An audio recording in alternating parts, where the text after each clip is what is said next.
Good morning girls, have a nice day. आज का जो हमारा टॉपिक है वह है कम्युनिकेशन टेक्नोलॉजी सब्जेक्ट से कम्युनिकेशन रिसीवर रिलेशनशिप। ठीक है, यानी कि श्रोता यानी कि प्राप्तकर्ता का संचार से क्या संबंध होता है। ठीक है ना, उसकी क्या रिलेशनशिप होती है कम्युनिकेशन से। ठीक है, संचार के लिए मुख्य जो मॉडल है वह कौन होता है, प्राप्तकर्ता होता है। ये सबको पता है, यदि संचार चल रहा है यानी कि दो पर्सन के बीच बातचीत चल रही है या एक समूह में बातचीत चल रही है, एक अकेला पर्सन है ना, यानी कि प्रेषक होगा, सेंडर होगा और रिसीवर नहीं होगा, तो क्या वह संचार पूर्ण रूप से अच्छा है? नहीं। ठीक है, तो यही इसमें बताया गया है टॉपिक में कि श्रोता का संचार से संबंध कैसा होता है और कैसा होना चाहिए। ठीक है, तो देखिए, किसी भी संचार को सरल बनाने के लिए श्रोता और वक्ता के बीच जो एक संबंध होता है उस पर ही संचार की सफलता निर्भर होती है।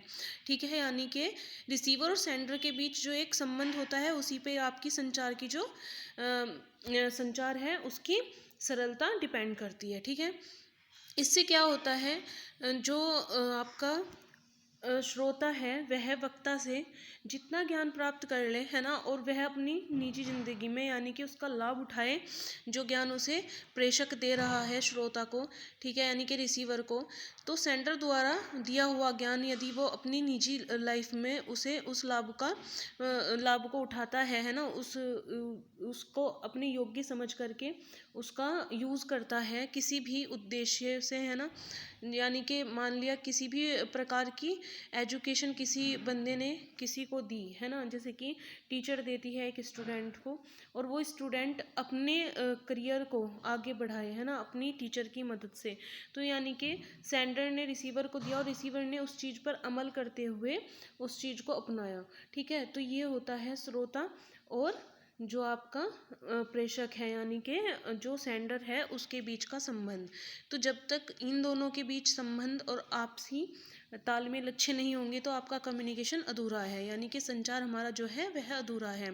नीचे देखिए, श्रोता का संचार से संबंध यह होता है कि यदि श्रोता संचार में नहीं होगा तो वक्ता के संदेश का कोई महत्व नहीं होता है। ठीक है, ये सबको पता है, यदि रिसीवर ही नहीं होगा तो सेंडर का कोई भी संदेश, कोई भी मैसेज हो, उसका कोई फ़ायदा नहीं है। वो अकेले अकेले बात करके थोड़ा ही ना उसका फ़ायदा या यूज़ कर लेगा, तो इसलिए दूसरा पर्सन भी होना बहुत ज़्यादा ज़रूरी है, यानी कि सामने एक सुनने वाला होना चाहिए और उस सुनने वाले को उस बारे में सब कुछ ज्ञान होना चाहिए पहले से ही। जो कौन बताएगा, या तो आपका सेंडर बताएगा रिसीवर को, या फिर वह पहले से ही कहीं ना कहीं से किसी और सेंडर के ज़रिए या और माध्यम के ज़रिए उसे पहले से ही रिसीव करके रखेगा, यानी कि अपने पास रखेगा, और जब आप उसे कोई बात समझाएंगे तो वो उस पर अमल करते हुए उसे अपनी लाइफ में उसका लाभ उठाएगा। इसमें जो हमारा फर्स्ट पॉइंट है वह है रिपोर्ट। ठीक है, रिपोर्ट क्या होती है? देखिए, एक श्रोता यानी कि प्राप्तकर्ता जब संचार के माध्यम से कुछ सीखता है, ठीक है, तो उसमें रिपोर्ट का बहुत ही बड़ा महत्व होता है। कैसे? देखिए, स्टार्टिंग से संचार द्वारा किसी भी संदेश एवं सूचना को देने के लिए जरूरी है कि उसको सुनने वाला श्रोता उपस्थित रहे। ठीक है, अर्थात श्रोता के बिना संचार सूचना संबंध सही नहीं है, यानी कि संबंध सही कैसे नहीं है, जब श्रोता ही नहीं होगा तो यदि आप किसी रिपोर्ट को बना करके और किसी को समझाने की कोशिश करेंगे तो क्या वह रिपोर्ट आपकी सक्सेसफुल रहेगी? नहीं रह सकती। तो इसलिए आपका श्रोता होना बहुत ज़्यादा ज़रूरी है। संचार द्वारा दिए गए संदेशों सूचनाओं को इस तरह तैयार किया जाता है कि वह सूचना संदेश प्राप्तकर्ता को पूर्ण रूप से प्राप्त हो सके, यानी कि जो आपकी रिपोर्ट है उसमें संदेश एवं सूचना इस तरीके से, यानी कि बिल्कुल पॉइंट टू पॉइंट आपकी जो रिपोर्ट है वह इस तरीके से तैयार की जाएगी किसी भी उद्देश्य को ध्यान में रखते हुए, पॉइंट टू पॉइंट के वह जो प्राप्त करता है उसको, यानी जो जिसे वह प्राप्त करनी है रिसीवर है, वह बहुत अच्छे से उसके बारे में समझ सके। ठीक है, संचार के माध्यम से प्राप्तकर्ता को सही ढंग से संदेश देने के लिए कुछ सही तकनीकों का उपयोग किया जाता है। तकनीक मतलब रिपोर्ट वगैरह। ठीक है, जिसके द्वारा, या तो ये माध्यम भी है, हमारा जो रिपोर्ट है वह एक माध्यम है संचार का। ठीक है, जिसके द्वारा प्रेषक उचित ढंग से संदेश देकर प्राप्तकर्ता तक सही संदेश पहुंचाता है। ठीक है, एग्जाम्पल है इसमें आपका उदाहरण नीचे, कक्षा में अध्यापक द्वारा पढ़ाने पर यदि प्राप्तकर्ता यानी कि विद्यार्थी क्लास में उपस्थित न हो तो संचार का कोई महत्व नहीं होता। ये हम सबको पता चल चुका है कि संचार का कोई महत्व नहीं है यदि प्राप्तकर्ता नहीं होगा संचार के अंदर। ठीक है, जब कहीं पे कम्युनिकेशन चल रही है, ठीक है। फिर क्या है, हमारा एक मुख्य उद्देश्य है कि रिपोर्ट द्वारा एक अध्यापिका अपने शिष्य को बहुत अच्छे से शिक्षित कर सकता है, ठीक है ना, उसका विकास कर सकता है। यदि कोई मान लिया कोई टीचर है या कोई भी है जो दूसरे को किसी भी टॉपिक पे, है ना, किसी भी उद्देश्य को लेकर के आप एजुकेटेड मतलब एजुकेशन देना चाह रहा है, ठीक है ना, तो वो कैसे देगा, एक रिपोर्ट के जरिए एक सूची तैयार करेगा बहुत अच्छी सी, ठीक है ना, स्टेप बाय स्टेप। उसके बाद जब वह उसे समझाएगा तो प्राप्तकर्ता को बहुत इजीली और बहुत अच्छे से समझ आ जाएगा। यही होता है रिपोर्ट संचार में रिपोर्ट का महत्व। फिर सेकंड पॉइंट है हमारा इम्पैथी। इम्पैथी यानी कि सहानुभूति। सहानुभूति क्या है, ठीक है, सहानुभूति वह है जो किसी व्यक्ति की ऐसी संवेगात्मक प्रतिक्रियाएं जो दूसरे लोगों पर केंद्रित होती है, ठीक है, यानी कि किसी व्यक्ति की संवेगात्मक यानी कि उसका इमोशंस, ठीक है ना, जो प्रतिक्रियाएं होती है जो वह दूसरे व्यक्ति पर केंद्रित यानी कि दूसरे व्यक्ति का ध्यान आकर्षित करती है अपनी ओर, ठीक है। यह जिसका रुझान दूसरे की तरफ होता है, जिससे करुणा की अनुभूति, मदद, हमदर्दी, चिंतन आदि शामिल होते हैं, ठीक है ना। यानी कि जब कोई दुख में होता है या अपने विचार आपके सामने प्रकट कर रहा है, ठीक है ना, आपका और उसका कम्युनिकेशन चल रहा है, ठीक है, तो जब आप उसके दुख को देख करके हमदर्दी और चिंता जताते हैं, उसे आपकी सहानुभूति कही जाती है उस व्यक्ति के प्रति जो अपना दुख आपके साथ बांट रहा है या अपनी बातें आपके साथ शेयर कर रहा है, ठीक है।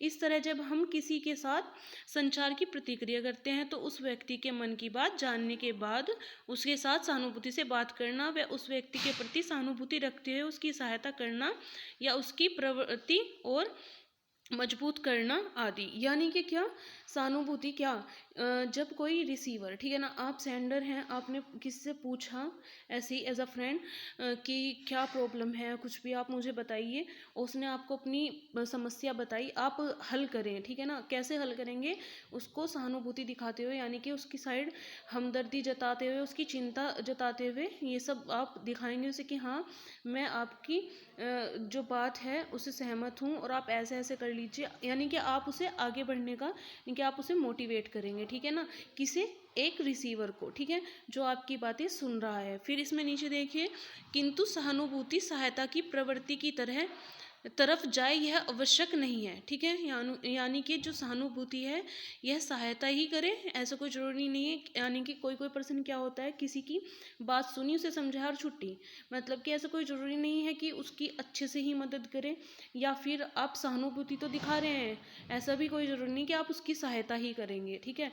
एक और व्यक्ति की परिस्थितियों को समझने की क्षमता रखने के लिए विचारों एवं भावनाओं की बात सहानुभूति का अनुभव कराती है। यानी कि जब आप दूसरे की समस्या समझते हैं और उसकी परिस्थितियों को देखते हुए जब आप भावनात्मक रूप से भावनाओं की बात, यानी कि उसके साथ बड़े आराम से और प्यार से बात करते हुए उसे मोटिवेट करते हैं, यानी कि आप सहानुभूति, उस टाइम आप इम्पैथी के साथ उसे समझा रहे होते हैं, किसे, एक रिसीवर को, ठीक है, यदि आप सेंडर हैं तो। यही होती है इम्पैथी यानी कि सहानुभूति। आपके संचार में जो इसका एक महत्व होता है वह यही होता है। प्रिसेप्शन। प्रिसेप्शन क्या है, बोध। ये थर्ड पॉइंट है हमारा, वैसे इसमें 6 पॉइंट हैं बट मैंने अभी 3 ही किए हैं, ठीक है ना। किसी व्यक्ति द्वारा अनुवादों का बोध कराने की प्रक्रिया को अगर मतलब प्रक्रिया क्या, जब आप किसी भी व्यक्ति को जो उस बारे में नहीं जानता है, किसी एक उद्देश्य, किसी एक टॉपिक के बारे में नहीं जानता है, उस चीज़ का अनुवाद यानी कि उसे याद दिलाना, उसे बताना कि हाँ ये ऐसे है, ठीक है, ये आपके लिए ऐसे ऐसे ज़रूरी है, उसका बोध कराना, उसे उसका ज्ञान कराना, ठीक है ना, ये क्या कहलाएगा, आपका बोध कराना, ठीक है। जिसके द्वारा अनुवादों का बोध कराया जाता है वह व्यक्ति सही से बोध करा रहा है या नहीं, या फिर श्रोता को सही से समझ आ रहा है या नहीं, है ना। नहीं तो फिर क्या है, इसमें मानव व्यवहार गाइड के लिए अनुवाद का बोध कराना, है ना, किसी भी संदेश का अनुवाद कराना बोध कहलाता है, यानी कि किसी भी मैसेज को किसी तक पहुंचाना और उसे बहुत अच्छे से समझाना, उसके प्रति उसे ज्ञान देना आपका बोध कराना कहलाएगा। फिर इसके बाद क्या है आपका, इसके द्वारा सामने वाले व्यक्ति को संदेश द्वारा अनुवाद कराकर समझाया जाता है, ठीक है। इसके माध्यम से व्यक्ति को संदेश के अर्थ का पता चलता है, यह वार्ता ही बोध के अंतर्गत आती है। यानी कि क्या कराया जाता है, सेंडर के द्वारा एक व्यक्ति को संदेश दिया जाता है, संदेश बताया जाता है, ठीक है ना, और उसका अनुवाद कराकर यानी कि उसे बहुत अच्छे से डिटेलिंग में उसको समझाया जाता है, जिसके माध्यम से व्यक्ति को संदेश के अर्थ का पता चल जाता है। यानी कि ये संदेश क्यों दिया गया है, किस पर्पज से दिया गया है, यह बोध कराया जाता है सेंडर के द्वारा एक रिसीवर को, ठीक है। यह वार्ता ही बोध के अंतर्गत आती है। उदाहरण है इसका, किसी प्रेषक द्वारा श्रोता को किसी बात का ज्ञान देना एवं उसके प्रति जागरूक करना ही बोध कहलाता है। यह था आपका कम्युनिकेशन रिसीवर रिलेशनशिप, ठीक है। Thank you.